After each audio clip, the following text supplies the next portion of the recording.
waxaan rabaa inaan ka cadeeyo saddexda qof aniga sixirka ma yeekantay naagta Zakariya qabo iyo Maxamed Barstamool iyo Zakariyaha dharkeygana waxaa qaatay naagta Zakariya qabo dharkeyga markii Mombasa laga keenay baa aniga buuq iyo dagaal iyo dhibaato aniga liibaan maalmo baa isagaalena buuqeen yaa socdo dhibaato isfahan la'aan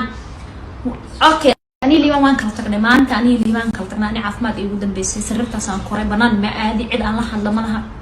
wallahi guriga sirrtaas iska saarana alxamdulillah rabbil alamin maanta ii jeedina fadhigan aan fadhiyan quraanka ku fadhiya alxamdulillah rabbil alamin sixir walbana quraanka ka weyn sixirka iblaayada adinka ala wareegsan adinka Allah ay ku soo celiyo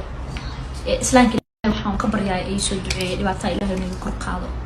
waxaan dhahay aan horta farxad maalintaas baa igu dambeysay maalintii liibaan aan kala tagnay ana gurigaas baan ku jira sirrtaas iska saarna wallahi kama soo kicay sirrtaas afraatan saac iska saarna dad lama sheekaysti farxado dhan maalintaas ay igu dambeysay farxado dhan way iga guurtay alxamdulillah rabbil alamin ana hadda quraana la isaaray waa saxaas qof dartooda aniga waliba Maxamed Barstamool ninka la leeyahay intaan wacday oo ma dacwoonin ما دهن أنا اللي بنا إسفهم الله أنا اللي بنا دبعتنا تحتاج أنت محمد الصوحلي والله إن عندين فتنة يسحر بلايو أصدق لو هيجا وصوم ليجي بقول قاسم قدامي محمد لا محمد يا زكريا يا ناكتي سوا على إسكيل عليه